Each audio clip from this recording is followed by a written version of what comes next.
Hi everyone, কেমন আছেন? আপনাদের সামনে আজকে কয়েকটি থটস নিয়ে আমি একটু কথা বলতে চাচ্ছি।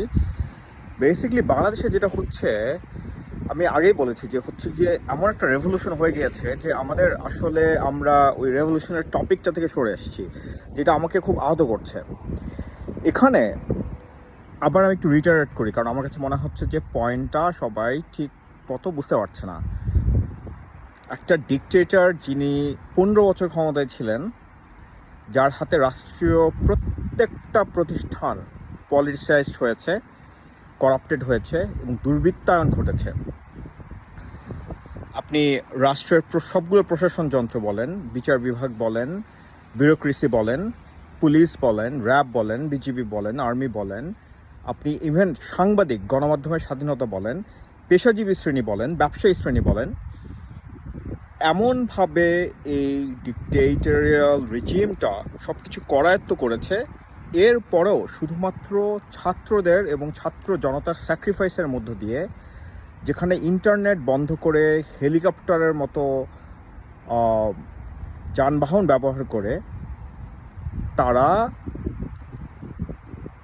সব ধরনের রেকর্ড মুছে দেওয়ার চেষ্টা করে, লাশ গুম করে কিংবা হসপিটালে হচ্ছে গিয়ে চিকিৎসা ব্যাহত করে,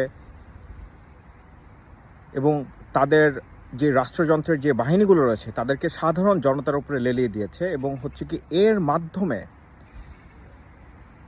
এরকম একটা জায়গা থেকে ছাত্ররা দমে যায়নি, তারা কারফিউকে উপেক্ষা করেছে, তারা শুট অন সাইট অর্ডারকে উপেক্ষা করেছে, তারা নিজেদের জানের মায়া ত্যাগ করে তারা রাস্তায় নেমেছে। এবং এর মধ্যে জনতা তাদের সঙ্গে সামিল হয়েছে। মা তার সন্তানকে দোয়া পড়ে দিয়েছেন যে সন্তান আর কখনো ফেরত আসবে কি না এটা কেউ জানতো না। এমনও অনেক জিনিস আমরা দেখেছি যেটা আসলে আমাদেরকে, যারা আমরা বিদেশে থাকি, আমাদেরকে মনে হয়েছে যে আমরা বাংলাদেশে তো নাই, কিন্তু বাংলাদেশের মানুষের এত সাহস, এত ত্যাগ, এই পরিমাণ সুপ্রিম স্যাক্রিফাইসের আইডিয়াগুলো তারা কোত্থেকে পেল।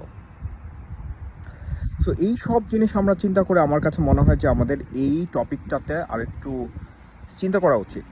আমরা সেলিব্রেট করব, ঠিক আছে, আমাদের এখন একটু আত্মসংযমের সময় এসছে, একটু আমাদের এই জিনিসটাকে প্রসেস করতে হবে। আমাদের একটু চিন্তা করতে হবে যে যারা আসলে প্রাণ হারিয়েছেন, যারা আসলে আহত হয়েছেন, হাজার হাজার মানুষ আহত হয়েছেন, শত শত মানুষ প্রাণ হারিয়েছে, তাদের রুহের মাগফিরাত কামনা করা, তাদের কথা চিন্তা করা।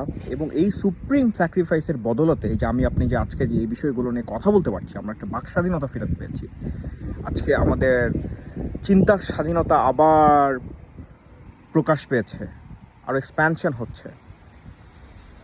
এই জায়গা থেকে আমার কাছে মনে হয় আমাদের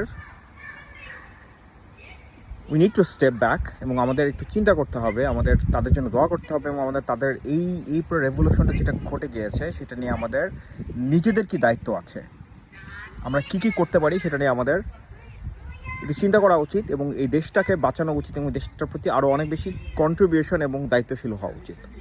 ধন্যবাদ, সবাই ভালো থাকবেন।